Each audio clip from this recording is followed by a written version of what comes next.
Good evening, नमस्कार। मंथन foundation के हमारे सभी सदस्यों का और इस लाइव को सुनने वाले सभी लोगों का स्वागत है। जनरली हमारा लाइव शाम को 4-5 बजे के आसपास होता है, लेकिन आज का लाइव बहुत ख़ास है और इसलिए कुछ अलग वक्त चुना गया। जिस शख्सियत के साथ आज हम बात करने जा रहे हैं उनके साथ हम बीते 2-3 महीनों से बातचीत में हैं। कभी उनके पास वक़्त नहीं और कभी कुछ तकनीकी समस्याएँ और ये लाइव पॉसिबल नहीं हो पा रहा था। लेकिन आज जब उनसे बातचीत करने की शाम आई है तो मुझे लगता है कि इस बातचीत का इससे ज़्यादा मुफ़ीद, इससे ज़्यादा सही कोई वक़्त नहीं हो सकता। We will be bringing you Dr. Anagha Satpotdar, who is a consultant, violence against women. Tata institute of social sciences से उनकी डॉक्टरेट है और उसके अलावा बहुत सारे ऑर्गेनाइजेशंस में बतौर एक्सटर्नल पॉश मेंबर वो जुड़ी हुई हैं।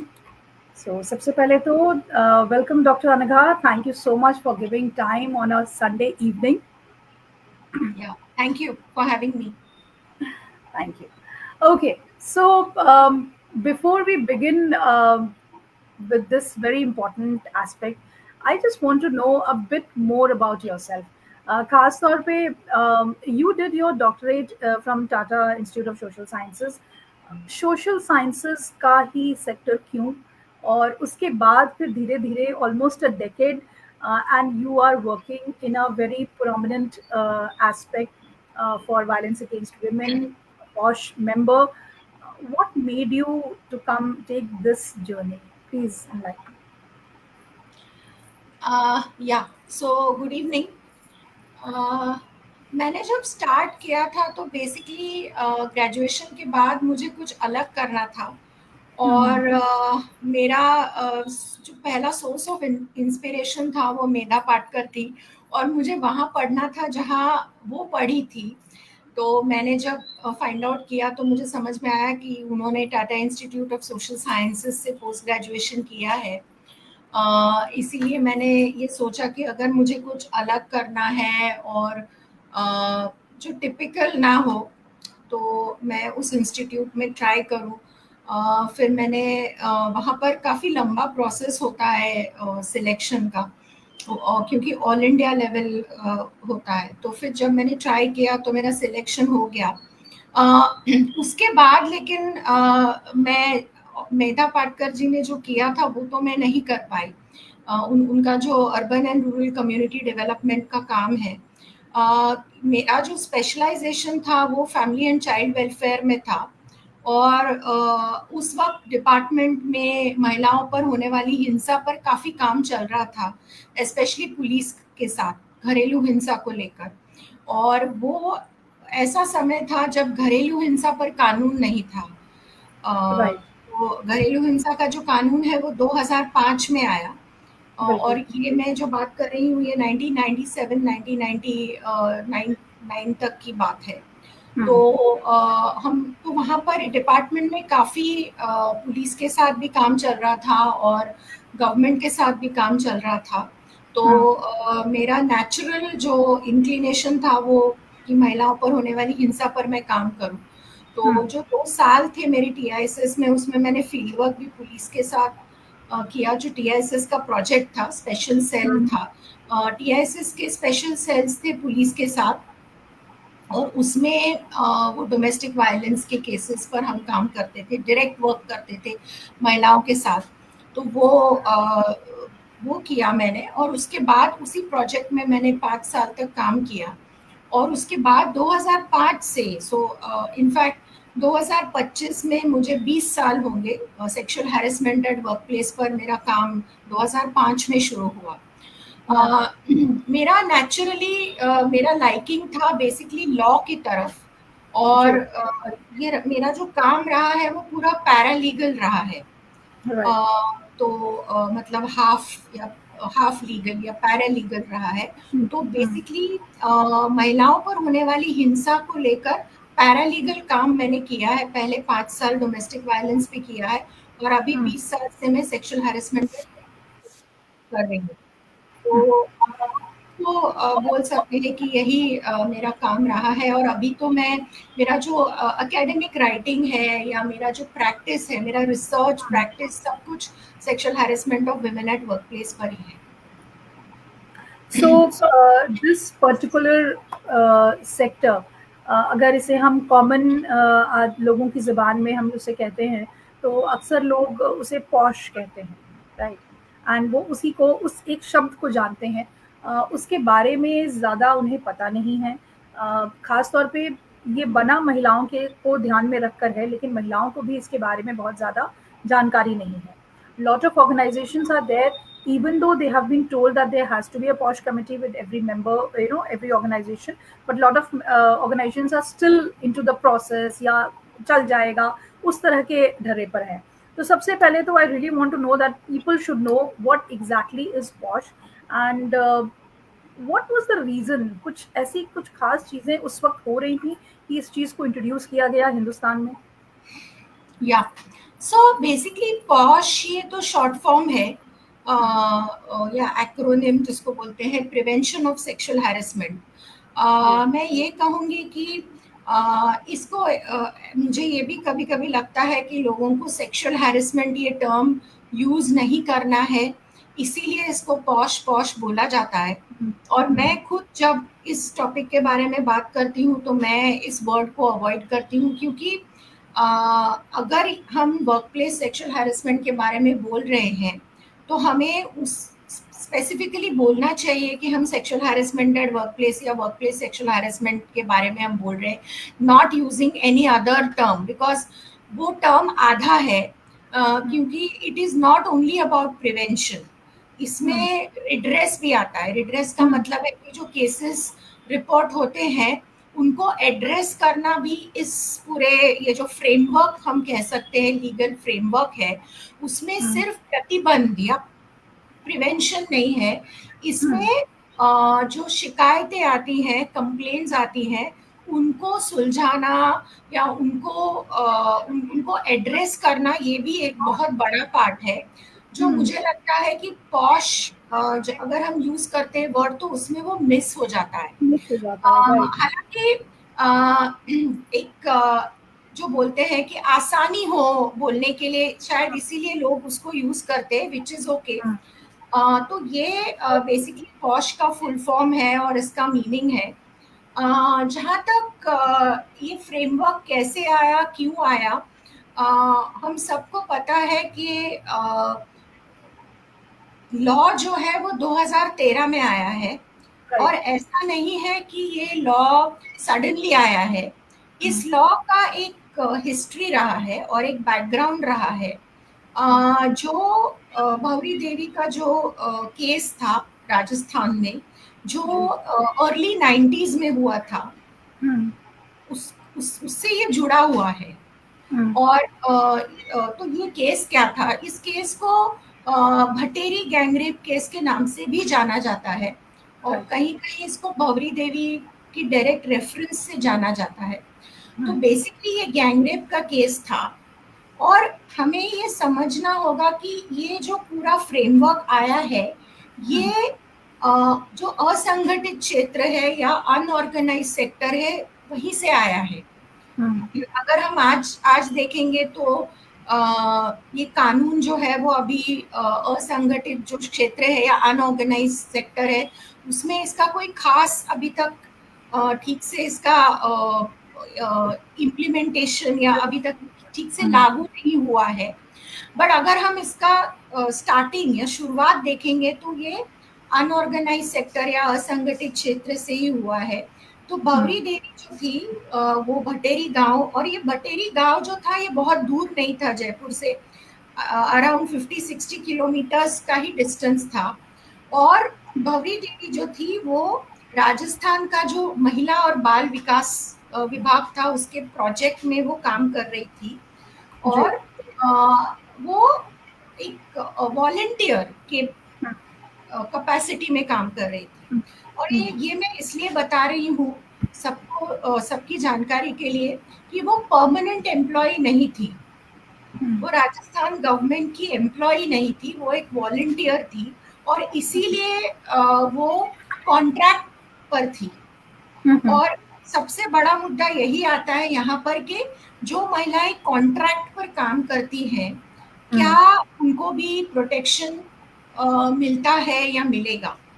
तो जब वो एब्सोल्युटली। कॉन्ट्रैक्ट पर काम कर रही थी, तभी गवर्नमेंट ने एक उनको एजेंडा दिया था, क्योंकि हम सब जानते हैं कि अक्खा तीज जो एक पर्व होता है, जी जिसको महाराष्ट्र में, जहाँ से मैं आती हूँ, वहाँ पर उसको अक्षय तृतीया बोलते हैं। तो जी अक्खा तीज के दिन चाइल्ड मैरिजेस राजस्थान में होते हैं, होती है। लड़की और लड़कियों दोनों के। तो हम्म, उस साल गवर्नमेंट ने राजस्थान गवर्नमेंट ने ये डिक्लेयर किया था कि इसको रोकने के लिए हम 15 दिन तक कैंपेन चलाएंगे, अक्खा तीज के 15 दिन पहले। तो ओके। जहां पर इस तरह के विवाह होने वाले हैं, शादियां होने वाली हैं, उनको रिपोर्ट किया जाए ओके। पुलिस को या डिस्ट्रिक्ट एडमिनिस्ट्रेशन को। हम्म, तो गांव-गांव में ये जो वॉलंटियर्स थी, भवरी देवी एक साथिन, उनका जो हम्म, टाइटल था वो साथिन था। तो हर एक गांव में ये साथिनें, महिलाएं साथी बोल सकते हैं हम्म, हम उनको, महिला साथी काम कर रही थी। और भवरी हम्म, देवी जी के गांव में जो होने वाला था, जो मैरिज, वो हम्म। 1 साल का लड़का था और 9 महीने की लड़की थी, ओह उनकी माय गॉड। शादी होने वाली थी। हाँ, अ, मुझे यहाँ पर ये भी कहना है कि इस केस में सिर्फ क्लास का एंगल नहीं है, मतलब ये नहीं है कि सिर्फ भवरी देवी एक गरीब घर से थी और वो इस तरह का काम कर रही थी, इसमें कास्ट का भी एंगल है। तो हम्म, भवरी देवी जी ने रिपोर्ट किया कि इस घर में होने वाला है, वो ऐसी कम्युनिटी का था जो पावरफुल कम्युनिटी है और जिनके पास जमीन है। राइट। रिपोर्ट करने के बाद मतलब शादी होने वाली है, ये उन्होंने रिपोर्ट किया, लेकिन कुछ एक्शन तो नहीं हुआ, हम्म, क्योंकि जनरली ऐसा होता है कि कानून होते हैं, कानून बनते हैं, लेकिन ग्राउंड लेवल पर या ज़मीनी लेवल पर उनको सपोर्ट नहीं होता है, क्योंकि लोग समझते हैं कि अरे कानून तो अलग है और हमारा रोज़ का लाइफ अलग है। तो हम्म, चाइल्ड मैरिज के इस कानून के इम्प्लीमेंटेशन के लिए सपोर्ट नहीं था किसी का, तो हम्म, शादी तो हो गई, कोई एक्शन भी नहीं हुआ। इसके ओके। बाद में जिस घर घर में शादी हुई, जिस फैमिली में शादी हुई, वहाँ हम्म, के कुछ मर्दों ने और गांव के एक दो मर्दों ने मिलकर ये सोचा कि बेसिकली पूरे गांव का ही सेंटिमेंट था कि भवरी हम्म, देवी ने जो रिपोर्ट किया है उससे हमारी गांव की इज्जत चली गई है, और चाइल्ड मैरिज या बाल विवाह हमारी परंपरा है, इंडियन ट्रेडिशन है, तो कोई इसे कैसे चैलेंज कर सकता है। सो भवरी देवी को पनिश करने के लिए या उनको सजा देने के लिए उन पर गैंगरेप किया गया। हम्म, तो ये जो गैंगरेप हुआ, ये किसी राजस्थान गवर्नमेंट के बिल्डिंग में नहीं हुआ, ये हम्म, गांव में हुआ, जहां पर जो गांव उनका वर्क प्लेस था। तो इसमें राइट। ये मुद्दा आता है, जो पहले मैंने हम्म, मुद्दा हाईलाइट किया था कि हम्म, कॉन्ट्रैक्ट पर जो महिलाएं काम करती है, हम्म, हम्म, उनके प्रोटेक्शन की जिम्मेदारी किसकी है। दूसरा ये राइट। मुद्दा है कि रेप जो हुआ, गैंग रेप हुआ, वो गौरी देवी जी के हस्बैंड या पति के सामने हुआ, जब वो लकड़ियां इकट्ठा कर रहे थे चूल्हा जलाने के लिए, जो लकड़ी यूज करते हैं गांव में। तो लोग जब वो लकड़ियां चुनने के लिए गए थे ओपन स्पेस में, वहां पर वो गैंग रेप हुआ। हम्म, लेकिन वो जो गांव था वो उनका वर्क प्लेस था। तो हम्म, वर्क प्लेस का भी डेफिनेशन क्या है, क्या राइट। चार दीवारें जो है जहां पर हम बैठकर काम करते हैं, क्या सिर्फ वही वर्क प्लेस है, या अगर हम कहीं बाहर जाते हैं तो वो भी हमारा वर्क प्लेस है। हम्म, तो ये हम्म, मुद्दा भी इस केस में आता है, डेफिनेशन ऑफ वर्क प्लेस। तो हम्म, वो रेप होने के बाद में फिर वो बहुत मुश्किल से एफआईआर हुई रेप के लिए, हम्म, क्योंकि पुलिस रजिस्टर ही नहीं कर रहे थे।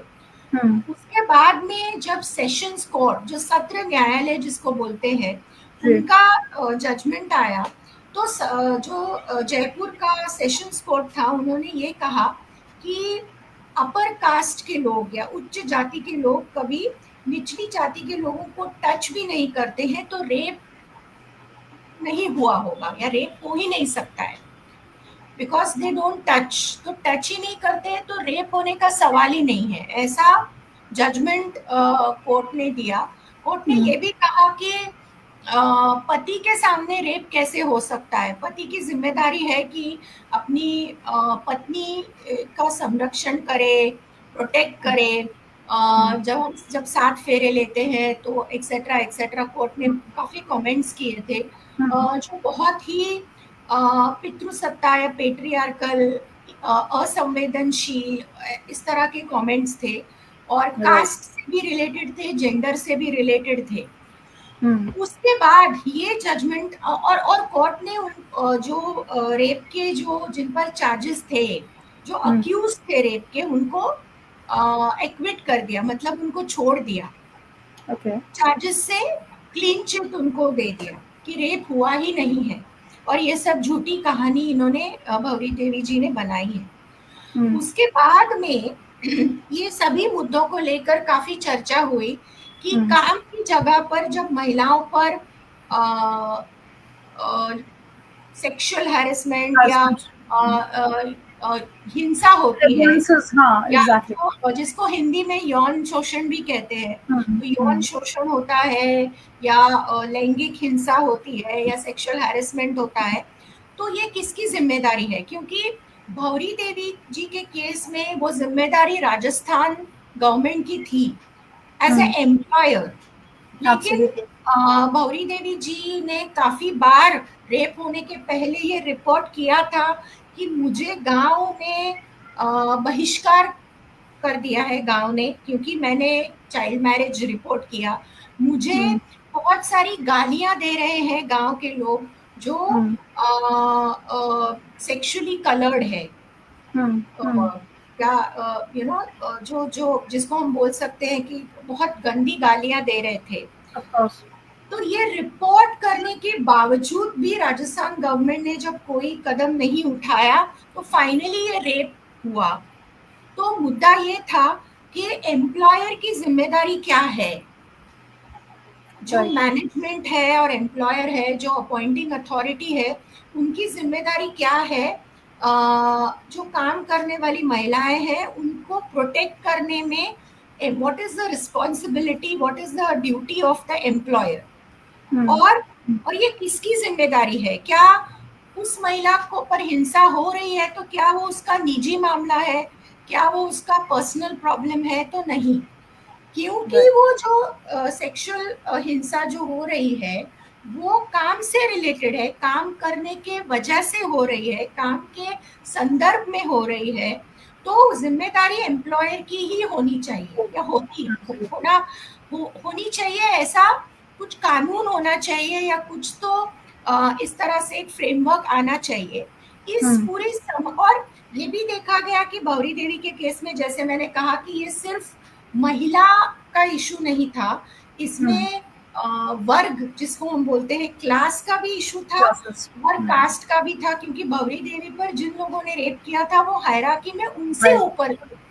तो इन सब मुद्दों को लेकर एक जनहित याचिका की गई सुप्रीम कोर्ट ऑफ इंडिया में, जिसमें ये कहा गया कि कामकाजी महिलाओं के संरक्षण की जिम्मेदारी किसकी है, कौन करेगा। तो उसके ये जनहित याचिका जो की थी वो विशाखा नाम के ग्रुप ने की थी। तो विशाखा में 4-5 ऑर्गेनाइजेशंस थी, जैसे जागोरी थी, साक्षी थी, और राजस्थान की महिला संगठन थे, और इन सब ने मिलकर एक बैनर था विशाखा, और उसके अंडर उन्होंने वो जनहित याचिका की थी। इसीलिए उस जजमेंट को Vishakha and others versus state of Rajasthan and others कहा जाता है। अभी इस वक्त विशाखा नाम का संगठन भी है राजस्थान में, जयपुर में, पर उस वक्त ये एक कलेक्टिव था। और इस जनहित याचिका के रिस्पॉन्स में सुप्रीम कोर्ट ने 1997 में जो जजमेंट दिया उसमें ये कहा गया कि कामकाजी महिलाओं के प्रोटेक्शन, सिक्योरिटी, सेफ्टी की जिम्मेदारी पूरी एम्प्लॉयर की है, और अगर किसी महिला पर सेक्सुअल हैरेसमेंट होता है तो हर काम की जगह पर एक कमेटी होनी चाहिए।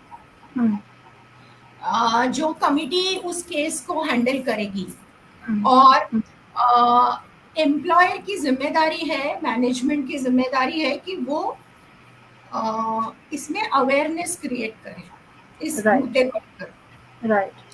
तो ये और सबसे बड़ी बात उस जजमेंट की ये थी कि उसमें सेक्सुअल हैरेसमेंट का डेफिनेशन दिया गया था जो कहीं पर नहीं था।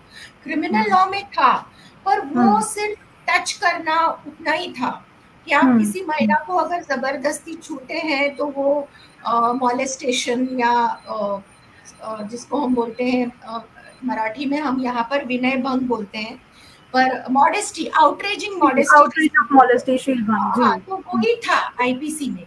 लेकिन ये डेफिनेशन अगर आप सुप्रीम कोर्ट का देखेंगे तो उसमें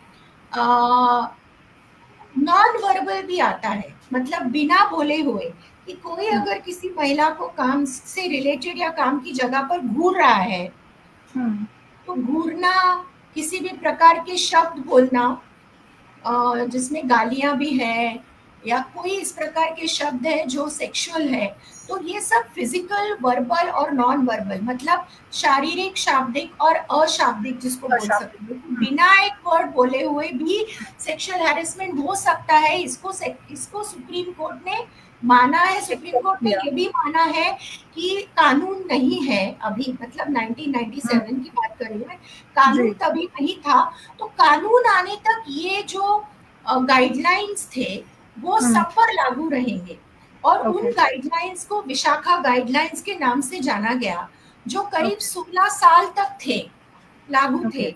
1997 टू 2013 तक ये गाइडलाइंस या मार्गदर्शक तत्व जिनको हम बोल सकते हैं, वो सब पर लागू थे, चाहे वो संगठित क्षेत्र हो या असंगठित हो, कॉर्पोरेट हो या पब्लिक सेक्टर हो या गवर्नमेंट हो या स्कूल्स, कॉलेजेस, यूनिवर्सिटी, सब पर लागू थे। लेकिन उन 16 सालों में ये एक्सपीरियंस हुआ कि क्योंकि ये कानून नहीं था और सुप्रीम कोर्ट के गाइडलाइंस थे या सुप्रीम कोर्ट के डायरेक्शंस थे, कोई इन्हें सीरियसली नहीं ले रहा था। सब लोग ये कह रहे थे कि अरे ये कानून तो नहीं है, ये तो बस सुप्रीम कोर्ट ने बोला है कि आप ये कीजिए, लेकिन ये कानून तो नहीं है। तो उसकी वजह से ये हो रहा था कि कोई भी इनको अपने ऑर्गेनाइजेशन में लागू नहीं कर रहा था। दूसरा ये भी हो रहा था कि क्योंकि ये गाइडलाइंस थे, तो कई सारी महिलाओं ने सेक्सुअल हैरेसमेंट की शिकायतें दर्ज करना स्टार्ट किया, जो पहले कम था, लेकिन वो धीरे धीरे बढ़ता गया कि विशाखा का गाइडलाइंस है, कमिटी होनी चाहिए, तो हम कंप्लेंट करते हैं। तो कंप्लेंट के बाद ये देखा गया कि काफी सारी महिलाओं के जॉब चले गए, उनको निकाल दिया गया एम्प्लॉयर की तरफ से, क्योंकि एम्प्लॉयर का ये कहना था कि ये कानून नहीं है, और कानून नहीं है तो हम इसमें ये हम पर बंधन इसका नहीं है, या हम बाध्य नहीं है इसको करने के लिए। तो कई सारी महिलाओं की जॉब चले गए। उसके बाद में फिर बहुत सारा डायलॉग जो था, महिला संगठनों ने गवर्नमेंट के साथ काफी डायलॉग किया। उसके बाद में 2013 में ये कानून आया जो अभी है। ये जो कानून है, इसके पहले दिल्ली का जो गैंगरेप केस था 2012 में, 16 दिसंबर 2012 में वो भी हुआ। उसमें क्रिमिनल लॉ में भी बदलाव काफी आए। ये भी थोड़ा बैकग्राउंड है, लेकिन मेन ये है कि विशाखा का इम्प्लीमेंटेशन खराब होने की वजह से या नहीं होने की वजह से ये कानून आया 2013। Thank you so much, Anagha, explaining it so vividly कि कहाँ से शुरुआत हुई। और आपसे बात करते हुए मुझे एहसास हो रहा था 1997 में भवरी देवी का केस हुआ, और वहाँ से लेकर के 2013 में जाकर के एक प्रॉपर कानून बना, क्योंकि गाइडलाइंस का हमारे ऊपर कोई असर नहीं हो रहा था, हमारी सोसाइटी पर गाइडलाइंस की कोई मतलब उनको कोई तवज्जो नहीं दी जा रही थी, कोई वैल्यू नहीं थी। आपने बहुत सारी बातें इस उसमें अपने पूरे आंसर में एक्सप्लेन की। पावर डायनामिक्स भाभी देवी के केस में भी the power dynamic was very clear. Upper caste थे। मैं यहाँ पे कास्टिज्म को नहीं लेकर के आना चाहती हूँ, बिकॉज ये चीज़ अब आज के दौर पे अगर मैं देखती हूँ तो it is beyond any caste, creed, age, clothes, किसी का कोई बैरिकेड नहीं रह गया है when we are coming to this sector. लेकिन क्या वर्क प्लेस में पावर डायनेमिक्स अभी भी प्ले करती है, specially when these kind of cases are there? या डेफिनेटली, क्योंकि सेक्सुअल हैरेसमेंट अगर हम इंडिया में देखेंगे तो इसमें जेंडर आता है, लेकिन मेन जो अगर हम देखेंगे सेक्सुअल हैरेसमेंट क्या है, सेक्सुअल हैरेसमेंट बेसिकली पावर की वजह से ही है, जो पावर का इम्बैलेंस है। अभी पावर का इम्बैलेंस जो है वो पोजीशन पावर का हो सकता है, या न्यूमेरिकल पावर, मतलब एक ऑर्गेनाइजेशन है, वहां पर अगर 100 मर्द हैं और बस 2-3 महिलाएं हैं, तो नंबर्स का जो इम्बैलेंस है वो भी हो सकता है। जैसे मैंने कहा कि पोजीशन पावर का तो 100% है कि करने वाला कौन है, जो अपर लेवल पर होता है वही करता है। तो पोजीशन पावर है, नंबर का पावर है, उसके अलावा भी महिलाएं कौन से तो ये बेसिकली पोजीशन से ही रिलेटेड है, पर इसका डायमेंशन अलग है कि महिलाएं ज्यादातर कौन से पोजीशन पर है। मतलब ज्यादातर क्योंकि कई ऐसे ऑर्गेनाइजेशंस हैं जिन पर महिलाएं सिर्फ जूनियर लेवल पर ही आपको दिखेंगी। Right right. अब जैसे जैसे आप हायरार्की में ऊपर जाएंगे तो महिलाओं का नंबर आपको कम होता जाएगा, और एकदम ऊपर HOD लेवल पर वगैरह शायद महिलाएं आपको बहुत कम दिखे। तो वो भी एक इशू है कि हायरार्की में कहाँ तक आप ऊपर जा सकते हैं, तो वो भी एक इम्बैलेंस है। उसके अलावा हम कई जगह पर ये भी देखते हैं कि एक्सपीरियंस का पावर है। मतलब मर्द जो आज कई जनरेशन से मर्द वर्क प्लेस में है, और उनको एक वर्क प्लेस में किस तरह से बिहेव, मतलब बर्ताव करना है, वर्क प्लेस में किस तरह से अपनी बातों को रखना है, किस तरह से काम करना है, ये जो सब स्किल्स हैं वो उनके पास है ऑलरेडी, क्योंकि वो शुरुआत से काम करते आ रहे हैं।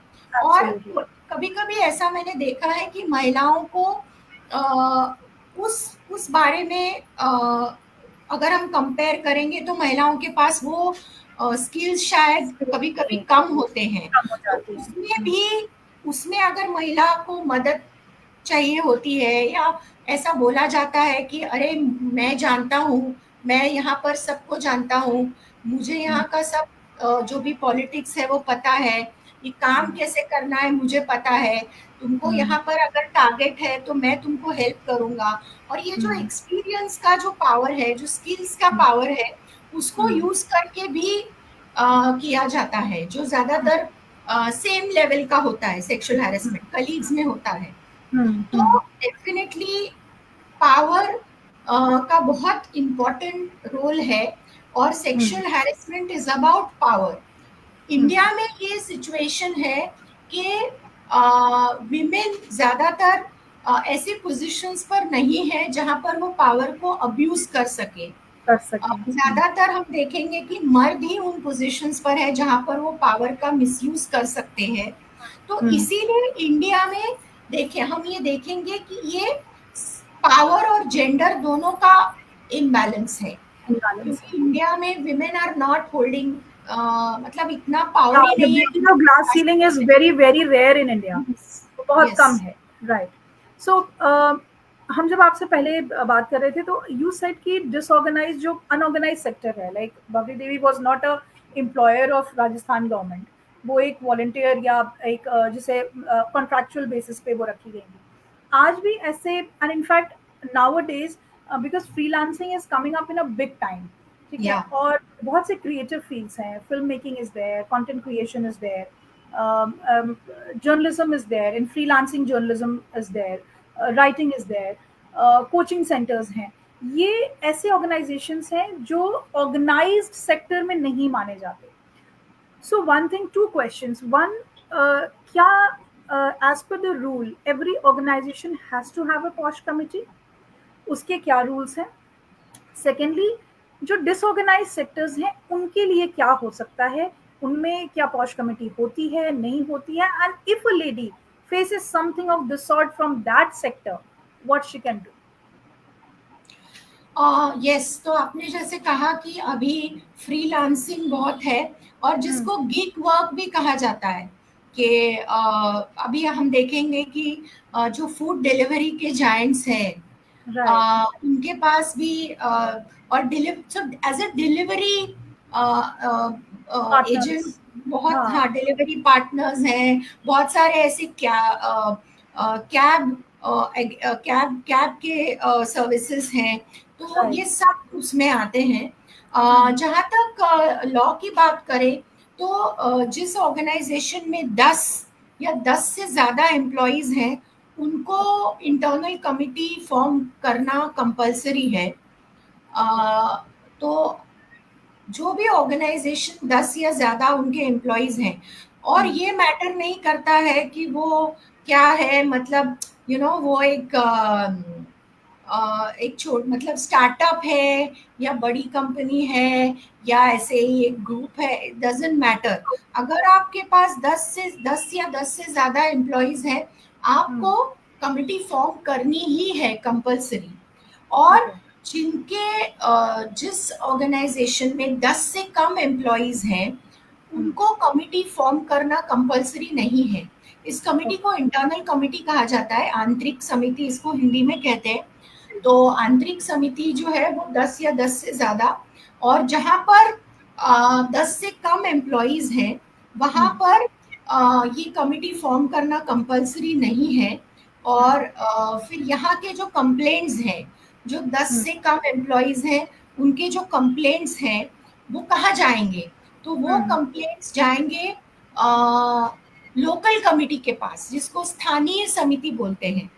तो ये ओके, स्थानीय समिति क्या है? ये स्थानीय समिति जो है ये बनाई जाती है कलेक्टर की तरफ से हर डिस्ट्रिक्ट में। तो अच्छा, भारत का हर डिस्ट्रिक्ट है, चाहे कोई भी स्टेट हो, चाहे महाराष्ट्र हो, चाहे उत्तर प्रदेश हो, गुजरात हो, मध्य प्रदेश हो, कोई भी स्टेट हो, वहाँ के हर डिस्ट्रिक्ट में एक स्थानीय समिति होना कंपलसरी है। और ये स्थानीय समिति किस लिए है? ये स्थानीय समिति उन ऑर्गेनाइजेशंस के लिए है जिनके पास 10 से कम और जिनके साथ 10 से कम एम्प्लॉयज हैं जिनके या इंटरनल ग्रुप्स नहीं है। इंटरनल कमिटी वहां पर नहीं है, या फिर जो घरों में काम करने वाली जो महिलाएं हैं, डोमेस्टिक वर्कर्स जिनको बोलते हैं, ओके, तो घर में जो काम करती हैं, घरेलू जो घर में जो काम करती हैं वर्कर्स, हाँ, हेल्पर्स है हमारी। हाँ, तो उनके लिए भी स्थानीय समिति ऑप्शन है कि उनको ओके, अगर पुलिस के पास नहीं जाना है तो वो अपने जिले के स्थानीय समिति के पास कंप्लेंट रजिस्टर कर सकते हैं। ओके, हाँ, जो जिनको घरेलू कामगार बोलते हैं यहाँ पर, राइट, जी, हिंदी में एग्जैक्ट क्या टर्म है I am not sure, but जो डोमेस्टिक वर्कर्स हैं उनके लिए भी राइट, ये है।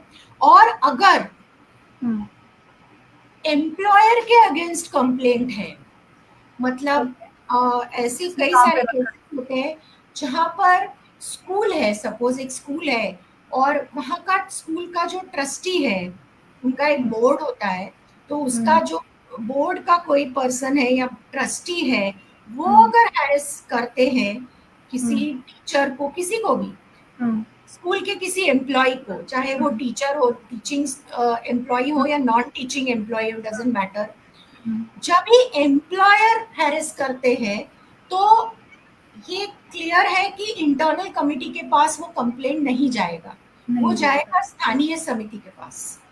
Okay, okay. Yes, So so this is a big revelation for us, for me as well, because I was knowing कि पॉश की कमिटीज बनती हैं, इंटरनल कमिटीज हैं, उसमें एक्सटर्नल मेंबर्स भी होते हैं, मगर डिस्ट्रिक्ट के तौर पर एक पॉश का एक ऑर्गेनाइजेशन, एक पॉश कमिटी होती है। This we were unaware of कि अगर किसी के पास फ्रीलांसिंग में कोई काम कर रहा है, या इस तरह से जो घरेलू कामगार स्त्रियां हैं हमारे साथ, जो हेल्पर्स हैं, जिनकी वजह से एक्चुअली हम लोग बाहर जाकर काम कर पाते हैं, if they face something, where they will be going. Thank you for this actually. um, Internal committees जो आपने बताई मुझे, what is the roles and responsibility of an internal committee, and her internal committee में एक external member भी होता है, एक होना चाहिए या एक से ज्यादा होना चाहिए, उसकी क्या रिस्पॉन्सिबिलिटीज है, बिकॉज वो ऑब्वियसली ऑर्गेनाइजेशन का नहीं होता. सो इंटरनल कमिटी का जो मैं कॉम्पोजिशन आपको बता देती हूँ. इंटरनल कमिटी में कम से कम 4 लोग होने चाहिए, जिसमें एक इंटरनल कमिटी के चेयरपर्सन है, जिसको अध्यक्ष बोलते हैं. तो एक सीनियर महिला, उस ऑर्गेनाइजेशन की एक सीनियर महिला जो है वो प्रिसाइडिंग ऑफिसर या अध्यक्ष होनी चाहिए, हेड. उसके अलावा और 2 कोई भी एम्प्लॉइज हो सकते हैं, और एक बाहर का सदस्य जिसको आप एक्सटर्नल मेंबर बोल रहे हैं, वो एक होना चाहिए. लॉ में ऐसा स्पेसिफिकली बताया तो नहीं गया है कि एक्सटर्नल मेंबर महिला ही होनी चाहिए, ऐसा कुछ बताया गया नहीं है. बट अगर इस लॉ को हम देखेंगे, ये जो लॉ है ये महिलाओं के लिए है, और ये लॉ इसलिए आया है क्योंकि बहुत सारी महिलाओं को काम की जगह पर सेक्सुअल हैरेसमेंट हो रहा था और उसका कोई उपाय नहीं हो रहा था. तो ये जो लॉ है ये खास ग्रुप के लिए है जो है महिला. तो अगर महिलाओं पर होने वाली हिंसा से रिलेटेड ये लॉ है तो एक्सटर्नल मेंबर महिला होनी चाहिए. ये एक अंडरस्टैंडिंग या लॉ का हम इंटरप्रिटेशन बोल सकते हैं. कोई मर्द या पुरुष भी हो सकता है एक्सटर्नल मेंबर, उसमें कोई टेक्निकल इशू नहीं है. पर जब हम कंप्लेंट्स के बारे में बोलेंगे तो अगर किसी महिला को अपनी शिकायत बोलनी है कमेटी के समक्ष और उसमें अगर एक्सटर्नल मेंबर मर्द हो तो शायद वो उतनी कंफर्टेबल ना हो. तो ज्यादातर एक्सटर्नल मेंबर्स ये महिलाएं हो ऐसा हम मान के चलते हैं, या लॉ का इंटरप्रिटेशन है. तो एक एक्सटर्नल मेंबर है, एक चेयरपर्सन है जो कंपल्सरीली महिला ही होनी चाहिए, कोई पुरुष नहीं हो सकता, और 2 मेंबर्स. लॉ ये भी कहता है, कानून ये भी कहता है कि 50% मेंबर्स महिलाएं होनी चाहिए. ओके. तो 4 में 2 महिलाएं, तो ज्यादातर यही होता है कि एक्सटर्नल मेंबर और जो चेयरपर्सन है वो महिला होती है, बाकी 2 है उसमें 2 महिलाएं, 1 महिला 1 पुरुष ऐसे भी हो सकता है, या चारों महिलाएं भी हो सकती है, ऐसा कोई बार नहीं है. तो ये कॉम्पोजिशन होता है कमेटी का. और एक्सटर्नल मेंबर जो है वो ऐसे होने चाहिए जिनको एक्सपीरियंस है इस काम का. मतलब ऐसा नहीं है कि कहीं से भी आप किसी को भी लेके आइए. मतलब कोई शायद संस्था कोई चला रहा हो, पर वो संस्था में भी हेल्थ पे काम करती हो या शिक्षा पे काम करती हो, और वो कोई समझ नहीं है कि महिलाओं को होने वाली हिंसा के बारे में समझ नहीं है, तो ऐसे एक्सटर्नल मेंबर आप कमेटी में नहीं ला सकते. एक्सटर्नल मेंबर ऐसा होना चाहिए जिनको समझ हो महिलाओं पर होने वाली हिंसा के, जो हिंसा से ग्रस्त महिला है उनकी मानसिकता क्या होती है, वो किस तरह से सोचती है, से उस टाइम पे सोचती है. तो ये सब समझ जिनकी है उन्हीं को एक्सटर्नल मेंबर या जो बाहर के सदस्य जिनको हम बोल सकते हैं उनको बनाया जा सकता है. सो ये कॉम्पोजिशन है.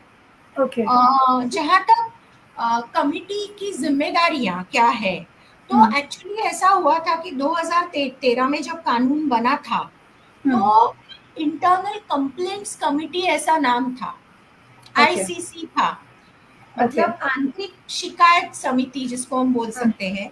लेकिन 2016 में गवर्नमेंट ऑफ इंडिया ने शिकायत वर्ग को ड्रॉप किया. और सिर्फ आंतरिक समिति, आंतरिक शिकायत समिति नहीं, आंतरिक समिति। इसकी वजह ये थी कि वो शिकायत वर्ड होने की वजह से कमिटीज को भी ऐसे एक उनके मन में भ्रम था कि हम सिर्फ शिकायत के लिए हैं, अगर शिकायत नहीं आती है तो हमें कुछ नहीं करना है। और वो लोग ऐसे ही, हाँ मतलब वो लोग ऐसे ही पेपर पे, और कोई काम नहीं कर रही थी कमिटीज। अगर शिकायत नहीं है तो कमिटी काम नहीं करेगी। ऑब्वियसली कमिटी काम नहीं कर रही है तो शिकायतें भी नहीं आती है, क्योंकि कमिटी, हाँ क्योंकि महिलाओं तक कमिटी पहुंच ही नहीं पा रही है, महिलाओं को पता ही नहीं चल रहा है कि कमिटी है। तो ये हम बोलते हैं ना कि एक दुष्ट चक्र या विशियस साइकिल है। तो इसको ब्रेक करने के लिए गवर्नमेंट ने शिकायत वर्ड हटा दिया, कंप्लेंट्स वर्ड हटा दिया, और सिर्फ इंटरनल कमिटी है। तो इससे क्या हुआ, कमिटी की रिस्पॉन्सिबिलिटी सिर्फ शिकायतों को लेना और उनको उनमें जांच करना, बस उतना ही नहीं है, प्रतिबंध या प्रिवेंशन का भी काम है कमिटी का। राइट। तो कमिटी को ये करना है कि सभी लोगों को पता चले ऑर्गेनाइजेशन में कि सेक्सुअल हैरेसमेंट क्या है, कमिटी में कौन है, कमिटी का काम क्या है, और बेसिकली अगर सेक्सुअल हैरेसमेंट कोई करता है तो उन पर एक्शन होगा, ये पहुंचाना, ये मैसेज देना, ये कमिटी का काम है, प्रिवेंशन जिसको बोलते हैं सिंपल लाइफ। तो कमिटी का काम सिर्फ रिड्रेस या कंप्लेंट रेजोल्यूशन नहीं है, कमिटी का काम प्रिवेंशन भी है। तो ये 2016 में चेंज आया है। तो अभी दोनों है, प्रिवेंशन भी है और रिड्रेस भी है। That is the responsibility of the committee. Anika, you have been working since 2 decades. आपके सामने हर तरह के केसेस आए होंगे, right from the lowest to maybe the highest. Okay, so anyone, I would really like कि आप कोई एक आधा केस हमारे से डिस्कस करें, leaving the names apart. I just want to know किस किस्म के केस थे और क्या हुआ उनके साथ में. क्या जब शिकायतें होती हैं तो सज़ा मिलना या उसका कुछ रिजल्ट निकलता है? Because very frankly sometimes as a woman, as a citizen of this country, हम इतनी चीज़ें देखते हैं ना कि जो कानून के ऊपर जो आपका भरोसा होता है ना, वो कहीं ना कहीं हिलने लगता है कि इतना कुछ होने के बाद में, इतने प्रूफ्स हैं, उसके बाद भी the justice is not prevailed. So क्या जो इस किस्म की कमिटीज़ हैं जो इंटरनल हैं, जहाँ पे लोग कलीग्स एक साथ काम कर रहे हैं, वहाँ पर अगर किसी के साथ कुछ होता है और वो एक कोई शिकायत करती है, वो जाके बात करती है, तो उसका कोई रिजल्ट निकलता है? एक तो कोई एग्जांपल चाहिए मुझे. Secondly, you said that POSH is basically for women. तो क्या उसके रूल्स एंड रेगुलेशन में लिखा है ये सिर्फ स्त्रियों के लिए है, या अगर सेक्सुअल हैरेसमेंट जैसी चीज किसी आदमी के साथ यानी किसी पुरुष के साथ होती है, या it happens with other genders as well, are they also included in this under this rule? Okay, तो मैं इसी से स्टार्ट करूंगी. ये जो आपका सेकंड क्वेश्चन है कि लॉ जो है वो विमेन के लिए है. देखिए ऐसा है कि लॉ ये जब आया तभी मैंने कहा कि बहुत सारे मतलब नंबर्स जिसको हम बोलते हैं, देखिए कोई भी पॉलिसी या लॉ जो होता है वो जब बनता है तो वो किसी बेसिस पे बनता है. तो तभी ये था कि थाउजेंड्स ऑफ, हजारों महिलाओं को सेक्सुअल हैरेसमेंट काम की जगह या काम से रिलेटेड हो रहा है, तो कानून की जरूरत है. तो ज्यादातर जो केसेस सामने आए थे वो बहुत सारे जो आए थे वो महिलाओं के थे. और अगर हम महिलाओं का स्टेटस भी देखें अलग अलग, मतलब सिर्फ काम की जगह पर नहीं, उनकी जो सेहत है, शिक्षा है, राजनीति में उनका जो हिस्सा है, सभी जो इंडिकेटर्स अगर हम देखते हैं तो महिलाओं का स्टेटस कुछ खास इतना अच्छा नहीं है मर्दों के कंपैरिजन में, मैं बोल रही हूँ. हाँ, तो इसीलिए ये लॉ तभी जब बनाया गया तो ये महिलाओं के लिए बनाया गया.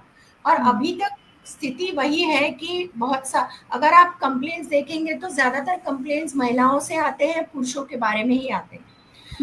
महिलाओं के बारे में कंप्लेंट्स करती हैं पर वो बहुत कम है, और पुरुष भी कंप्लेंट्स करते हैं, पर मेरा ये एक्सपीरियंस है कि ज्यादातर पुरुषों की जो कंप्लेंट्स आते हैं वो पुरुषों के बारे में होते हैं, या मर्दों के बारे में करते हैं, महिलाओं के बारे में बहुत कम होते हैं। सो आज भी अगर हम देखेंगे एविडेंस जिसको बोलते हैं, तो वो है कि कानून महिलाओं के लिए जरूरी है, तो वो है। अभी अगर किसी मर्द को कंप्लेंट करनी है या ट्रांसजेंडर पर्सन को कंप्लेंट करनी है, किसी ऐसी व्यक्ति को कंप्लेंट करनी है जो महिला नहीं है, स्त्री नहीं है, तो प्राइवेट सेक्टर में ऐसा है कि ऑर्गेनाइजेशंस एक स्पेशल पॉलिसी भी बना सकते हैं मर्दों के लिए, ट्रांसजेंडर पर्सन्स के लिए, क्वियर पर्सन्स के लिए, इंटरसेक्स पर्सन्स के लिए। अभी मैं उनके डिटेल्स में नहीं जाऊंगी कि उसमें डिफरेंसेस क्या है, पर LGBTQI जो पूरा स्पेक्ट्रम है उसके लिए एक सेपरेट पॉलिसी बनाई जा सकती है, या जो उनकी एग्जिस्टिंग पॉलिसी है, जो पॉश पॉलिसी जिसको बोला जाता है, या एंटी सेक्सुअल हैरेसमेंट पॉलिसी जिसको बोला जाता है, उसमें भी हम इंक्लूड कर सकते हैं। पर उसमें फिर कुछ डिस्क्लेमर्स आएंगे कि पुरुषों के और दूसरे जो है जेंडर्स, उनके केस इंटरनल कमिटी के पास नहीं जाएंगे, वो कौन हैंडल करेगा, तो बहुत सारे लीगल उसमें इश्यूज आते हैं। पर एक स्पेशल पॉलिसी हो सकती है, या अगर किसी को इसमें से कुछ भी नहीं करना है तो उनका जो कंपनी का कोड ऑफ कंडक्ट होता है, हर ऑर्गेनाइजेशन का एक कोड ऑफ कंडक्ट होता ही है। उनके नियम होते हैं कि काम की जगह पर कौन सा बिहेवियर करना चाहिए, कौन सा बिहेवियर नहीं होना चाहिए, तो वो कोड ऑफ कंडक्ट में जा सकते हैं ये केसेस। गवर्नमेंट का जहाँ ये प्राइवेट सेक्टर के लिए है, गवर्नमेंट में अभी थोड़ा ग्रे एरिया है, क्योंकि गवर्नमेंट के जो सर्विस रूल्स हैं, जैसे अभी हम महाराष्ट्र देखेंगे तो Maharashtra state civil service rules है, जो महाराष्ट्र गवर्नमेंट के लिए है, गवर्नमेंट एम्प्लॉइज के लिए है, या सेंट्रल सिविल सर्विस रूल्स जो है, जो सेंटर के लोगों के लिए है।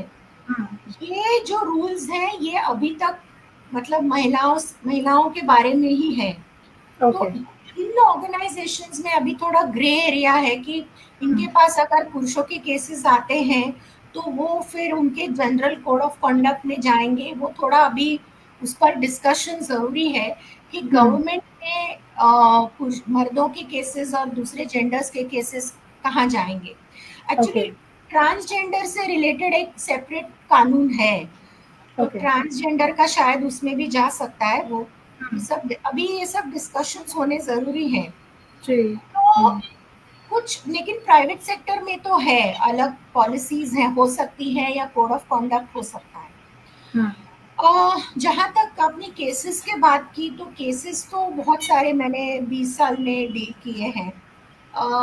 मैं ये कहूँगी कि जस्टिस या जो कंप्लेंट है प्रूव करने के लिए ये बेसिकली किसकी जिम्मेदारी है, तो सबसे बड़ी जिम्मेदारी ये कमिटी की है। जो आंतरिक समिति है उनको अच्छी समझ होना जरूरी है कि पहली तो सेक्सुअल हैरेसमेंट क्या है, क्योंकि कई बार ऐसा होता है कि कुछ चीजें जो हमें कमिटी में जब हम होते हैं तो हमें ऐसा लगता है कि ये सेक्सुअल हैरेसमेंट नहीं है, पर जो महिला है उनको उनके पॉइंट ऑफ व्यू से देखना जरूरी है कि उनको क्या लग रहा है। राइट, सेक्सुअल हैरेसमेंट ये उनका परसेप्शन है या उनकी सोच है। उनको अगर लग रहा है कि ये कमेंट सेक्सुअल है, मतलब डबल मीनिंग है, मतलब कोई, जैसे मैं केस का आपको एग्जांपल दे रही हूँ। ये केस था जिसमें उस महिला पर ऑलरेडी कुछ ऑर्गेनाइजेशन में दूसरे चार्जेस थे, डेटा थेफ्ट के, कुछ दूसरा उन्होंने किया था। वो इंक्वायरी जब चल रही थी तो उस पैनल में से किसी ने उनको कहा कि देखो तुम्हारे खिलाफ कुछ ज्यादा सबूत तो है नहीं, तुम अगर कॉम्प्रोमाइज करती हो तो हम इसको यही बंद कर देंगे। ओके। तो कॉम्प्रोमाइज वर्ड था वहां पर। अभी देखिए, कॉम्प्रोमाइज अगर आप डिक्शनरी मीनिंग देखेंगे तो उसमें कुछ सेक्सुअल नहीं है, राइट। लेकिन एक मर्द जब किसी औरत को बोलता है कि तुम कॉम्प्रोमाइज करो, तो वो डबल मीनिंग में हो जाता है कि वो सेक्सुअल फेवर मांग रहा है। तो जो महिला थी, उन्होंने कंप्लेन किया कि मेरे मुझ पर ये इंक्वायरी चल रही है ऑलरेडी, लेकिन उसके दरमियान ये पर्सन जो इंक्वायरी है करने वाला पैनल में, वो मुझे कॉम्प्रोमाइज करने के लिए बोल रहा है, तो ये सेक्सुअल फेवर मांग रहा है। तो सबसे बड़ा यहाँ पर चैलेंज ये है कि कमिटी को शायद ऐसे लगे कि ये वर्ड सेक्सुअल नहीं है और इसमें क्या सेक्सुअल हैरेसमेंट है। लेकिन अगर वो महिला कह रही है कि कोई मर्द अगर मुझे कॉम्प्रोमाइज करने के लिए कह रहा है, तो उसका मतलब यही है कि वो सेक्सुअल फेवर चाहता है। तो उसके महिला का जो देखने का नजरिया है, उस पर भरोसा करके ही आपको कंप्लेंट लेना है। दूसरा ये है कि ज्यादातर ऐसे केसेस में प्रत्यक्षदर्शी जिसको बोलते हैं, आई विटनेस, वो नहीं होते हैं। आई विटनेस कभी भी नहीं आपको मिलेंगे, क्योंकि कोई आई विटनेस को सामने रख के सेक्सुअल हैरेसमेंट तो नहीं करेगा, बिल्कुल क्लियर करने वाला नहीं होता है। तो फिर एविडेंस क्या है? जैसे अभी इस केस में है कि एक बंद केबिन में एक एम्प्लॉय ने दूसरे एम्प्लॉय से कहा कि आप मेरे साथ कॉम्प्रोमाइज कीजिए तो मैं केस सेटल कर दूंगा। तो इसमें कोई आई विटनेस नहीं है, या उस केबिन के अंदर अंदर कोई सीसीटीवी कैमरा, सीसीटीवी होता है तो भी सीसीटीवी में आपका बोलना कैप्चर नहीं होता है, सिर्फ आप बोल रहे हैं। अगर फिजिकल टच है तो सीसीटीवी में हो सकता है, बट बोलना कैप्चर नहीं होता है।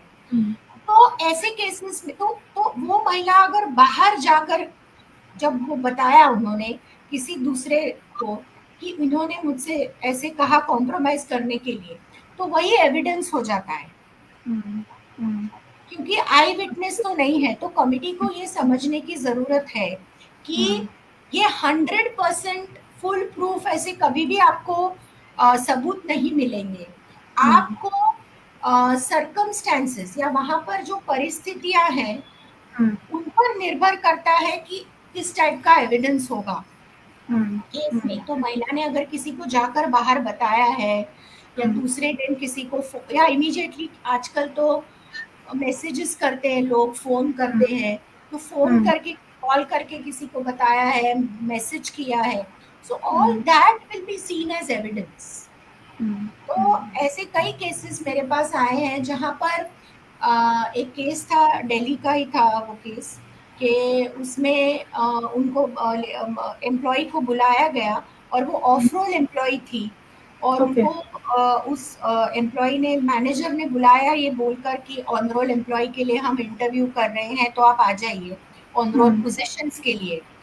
तो वो चली गई, और वो जब गई वहां पर तो उन्होंने कहा कि अभी तो टाइम खत्म हो गया, अभी मैं तो निकल रहा हूँ, अब चलिए मेरे साथ। और उनको वो फिर वो उन्होंने कहा कि मैं आपको नियर बाय मेट्रो स्टेशन पर ड्रॉप कर देता हूँ, तो आप मेरे साथ कार में चलिए। तो फिर वो बेसमेंट, वो सीढ़ी लेकर या स्टेयरकेस लेकर बेसमेंट तक चले गए।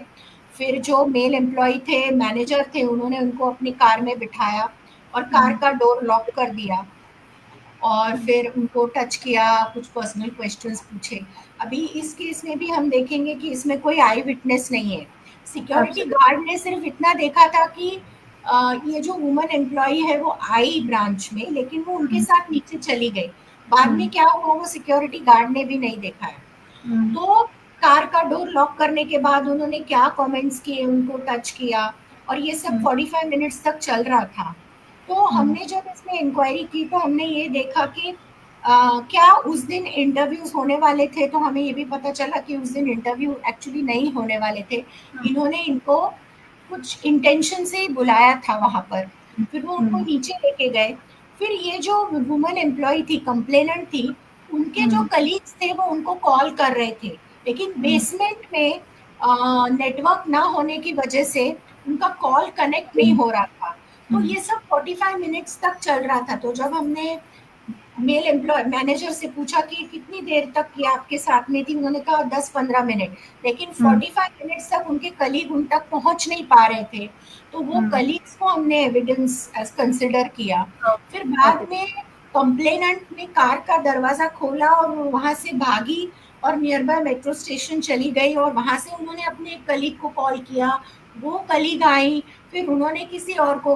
तो ये सब, ये चेन ऑफ कम्युनिकेशन जो था, वो सब इसमें एविडेंस के रूप में हमने इसको कंसिडर किया, क्योंकि आई विटनेस तो कभी नहीं होते।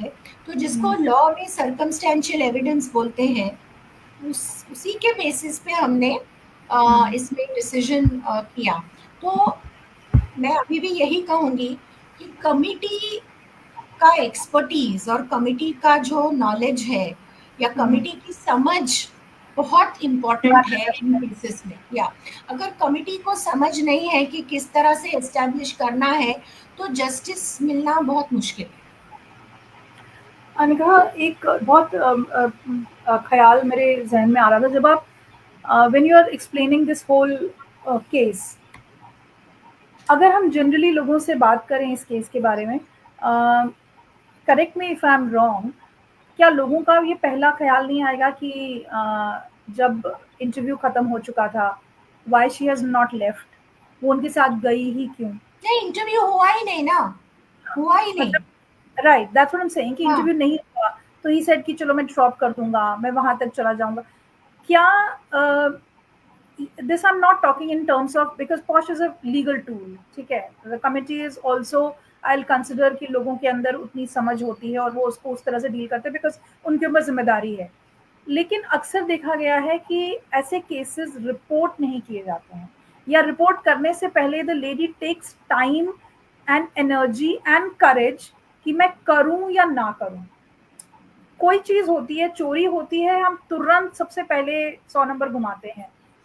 कोई मेडिकल इमरजेंसी होती है, हम तुरंत हॉस्पिटल भागते हैं। लेकिन जब कोई ऐसा केस होता है, सेक्सुअल एडवांसेस होते हैं, not only in terms of typical molestation but in any terms, the lady gets in a zone जहां वो परप्लेक्स्ड होती है। I have seen women who are on a good position, strong in nature, then also they take time कि complain करूं या ना करूं। ये जो केसेस, इस किस्म की जो चीज होती है, क्या उसकी एक वजह ये होती है कि हमारा हॉस्पिटल जाने की जरूरत क्या थी, तुम्हें पता नहीं चला कि वो तुम्हें बेसमेंट में लेके जा रहा है? विक्टिम ब्लेमिंग जिसको हम बोलते हैं, हम्म, विक्टिम ब्लेमिंग, हम्म, कि जो कंप्लेंट करने वाले, जो कंप्लेंट लेकर आती है, उनको ही अगर हम सवाल पूछेंगे कि आप क्यों गई, आपने विरोध किया कि नहीं किया, आपने उनको चाटा क्यों नहीं मारा। राइट, बहुत केसेस में मैंने ये देखा है कि कमिटीज ये पूछती हैं कि आपने उनको थप्पड़ क्यों नहीं मारा। अगर वो आपको, मतलब इस केस में नहीं, बट जो जनरल केसेस होते हैं उसमें आपने उनको, आपने चप्पल उतार के उनको चप्पल से क्यों नहीं मारा या थप्पड़ क्यों नहीं मारा, बिना ये सोचे कि ये एक काम की जगह पर हो रहा है, जहां पर ऊपर नीचे हायरार्की है। मतलब करने वाला शायद आपसे अगर ऊपर की बॉस पोजीशन में होगा। है तो आप थप्पड़ मारने की सोच भी नहीं सकते, क्योंकि आपका जॉब चला जाएगा, या गवर्नमेंट में जॉब शायद ना जाए, ऑटोमेटिकली पर आप पर सीटिंग भी हो कार्रवाई जाती है। जरूर होगी अगर आप थप्पड़ मारेंगी तो। हाँ, और महिलाओं पर कार्रवाई बहुत आसानी से हो जाती है। तो हाँ, आ, ये जो बोलते हैं ना कि उसी महिला के बारे में डाउट्स लोग क्रिएट करते हैं, या उनको दोष देते हैं, या उनको ही जिम्मेदार ठहराया जाता है कि तुम क्यों गई उनके साथ, तुम क्यों बैठी कार में, तुमको राइट, समझ में नहीं आया कि उनका इरादा ऐसा था, आपने उन पर भरोसा क्यों किया। तो ये इसी वजह से कंप्लेन्स नहीं आते हैं, क्योंकि कंप्लेनेंट्स ये सोचते हैं कि अगर मैं जाऊंगी तो मुझे ही 10 सवालों के जवाब मुझे ही देने पड़ेंगे, तो उससे अच्छा है कि मैं चुप रहूं, क्योंकि मेरे पास इसका कोई लॉजिकल एक्सप्लेनेशन नहीं है। नहीं, उन्होंने मुझे कहा कि मैं ड्रॉप कर देता हूँ, मैं चली गई। अभी हम एक ही ऑर्गेनाइजेशन में अगर काम करते हैं तो हम एक दूसरे पर भरोसा भी तो करते हैं। कॉस्ट, कॉस्ट, और हम शुरुआत में हमें ये नहीं बताया जाता कि आप किसी पर भरोसा मत करो। आपको यही बताया जाता है कि सब हम एक टीम है, और एक दूसरे के कोऑपरेशन से ही हम काम, तो हम भरोसा करते ही हैं। अगर सामने वाला भरोसा तोड़ता है तो उसमें जो शिकायत करने वाली महिला है उसका कोई दोष नहीं है, बट क्योंकि महिला को ही जवाब देना पड़ता है, कंप्लेंट्स नहीं आते हैं। When we are talking on this, I want to make it very clear to people कि when women are working or in general society, we do trust men. That society is going on with the balance of men and women. But having said that, cases हैं महिलाओं के ऊपर, जो त्रासदी हो रही है महिलाओं के ऊपर, जो केसेस हैं उनके खिलाफ जो वायलेंस है वो बहुत ज़्यादा है in comparison to men. Even though few gruesome cases have happened, लेकिन उसकी वजह से आप जो पीछे 500 साल से और जो बीते 175 साल से, और अगर और कुछ नहीं तो 97 से लेके एक इतने इम्पोर्टेंट इतने ग्रूसम केस के बाद भी हमें बहुत लंबा वक्त लगा कि एक लॉ बन के तैयार हो, और उसमें भी अभी इम्प्लीमेंटेशन में हम विक्टिम ब्लेमिंग की तरफ पहले जाते हैं। तो कहीं ना कहीं जो पलड़ा है वो पुरुषों का भारी है, बहुत सालों से था और मुझे लगता है अभी बहुत सालों तक रहेगा। ऐसे में when we are talking to bring some change, we are talking to bring some balance, I guess what is the role which men need to play? Because I always believe, I firmly believe that society cannot change only with women. You know, men have to come together with us to bring this change, because whatever is happening, it is happening with their sister, their mothers, their friends। महिलाएं उन्हीं की तो है ना, जिसके साथ होता है वो कुछ ना Yes. कुछ करती है उनकी। So men need to come. What is your view on to that and Yeah. General? So मैं आपको ये बता सकती हूँ कि 2005 में जब मैंने काम शुरू किया था और अभी 25 है, एग्जैक्टली 20 इयर्स, अभी यस। दिसंबर में 20 इयर्स आई विल कंप्लीट। तो मेरा ये एक्सपीरियंस है कि समय बदल गया है और जो मर्द है वो अभी बदल गए हैं। मतलब आई एम नॉट सेइंग कि कंप्लीट बदलाव आया है, नहीं, बट काफी बदलाव आ गया है। और वो कैसे, मैं आपको बता रही हूँ क्योंकि वो मैंने क्लियरली देखा है। 2005 में जब कंप्लेंट्स आते थे तो महिला, बहुत सारे मर्द जो आसपास होते थे उस महिला के, वो देखकर भी कमिटी के समक्ष नहीं आते थे, सामने नहीं आते थे एज अ विटनेस। आज अगर हम देखें तो महिलाओं को सपोर्ट करने वाले मर्द ही है वर्क प्लेस में। मतलब करने वाला मर्द है, लेकिन और 10-12 मर्द उनको सपोर्ट करने वाले भी है कि ये नहीं चलेगा। विमेन तो करती है बट मर्द भी अभी कर रहे हैं। मैंने ऐसे कई सारे मैनेजर्स भी देखे हैं कि जिनके पास जब महिला कंप्लेंट लेकर जाती है कि मेरे साथ ये हो रहा है, तो managers are also supporting women. कई सारे हस्बैंड्स जो है, पति, husbands are also supporting women कि तुम्हारे साथ अगर वर्क प्लेस में ये हो रहा है तो तुम कंप्लेंट करो, मैं तुम्हारे साथ हूँ। पति है, फादर है, पिता है, ससुर है, सब लोग सपोर्ट कर रहे हैं। कुछ एक केसेस में ऐसा हो सकता है कि सपोर्ट ना हो, पर ज्यादातर केसेस में अभी देखिए रिपोर्टिंग बहुत बढ़ गया है। अगर आप इंटरनेट पे देखेंगे कि सेक्सुअल हैरेसमेंट का रिपोर्टिंग बहुत बढ़ गया है पहले के कंपैरिजन से। वो क्यों बढ़ा है, उसमें एक मेजर रोल मर्दों का भी है कि जो उस महिला के जो रिलेटिव्स है, कलीग्स हैं, फ्रेंड्स हैं, वो उनको सपोर्ट कर रहे हैं, इसीलिए they are able to report. नहीं तो इतना चेंज नहीं आया होता। सो ये एक पॉजिटिव चेंज है और मुझे लगता है कि ये अभी और मतलब इसमें इम्प्रूवमेंट होगा। और करने वाले जो लोग हैं, देखिए ऐसा है कि ये जो कानून है 2013 का, ये एक सिविल कानून है, तो इसका फोकस जो है वो पेनल्टी पे नहीं है, सजा देने पर नहीं है। वो फोकस क्रिमिनल लॉ का है, जो पुलिस के पास आप एफआईआर करते हैं उसमें फोकस है कि आपको जेल के अंदर डालना है, वो फोकस उसका है। ये जो कानून है इसका फोकस ये है कि आपका बिहेवियर चेंज हो, आपको समझ में आए कि आपने जो किया है वो सही नहीं था, उस महिला को अच्छा नहीं लगा है, तो आपको सुधारने का मौका भी इस कानून में है कि मतलब समझौते से इस केस को क्लोज किया जाए। ऐसे बहुत सारे उसमें सेक्शंस हैं। या जो सजा भी है, वो ये है कि आपकी नौकरी चली जाएगी, लेकिन ऐसा नहीं कि आपको मतलब आप जेल के ऐसा नहीं है। तो हम्म फिर भी आपके पास चांस है इम्प्रूव करने के लिए। तो ये जो हम्म कानून है मुझे लगता है बहुत अच्छा कानून है, क्योंकि फोकस यही होना चाहिए कि बिहेवियर चेंज में होना चाहिए। हम्म अवेयरनेस के थ्रू हो या पेनल्टी के थ्रू हो, किसी के भी थ्रू हो, लेकिन हम्म बिहेवियर मॉडिफिकेशन ये एम है और ये हो रहा है, राइट। जो क्रिमिनल लॉ में नहीं है, हम्म हम्म जो पुलिस केस में नहीं होता है, बिहेवियर राइट। चेंज नहीं होता है। So just coming to the end of the मर्डों डिस्कशन। का बहुत इम्पोर्टेंट रोल है इसमें। बिल्कुल।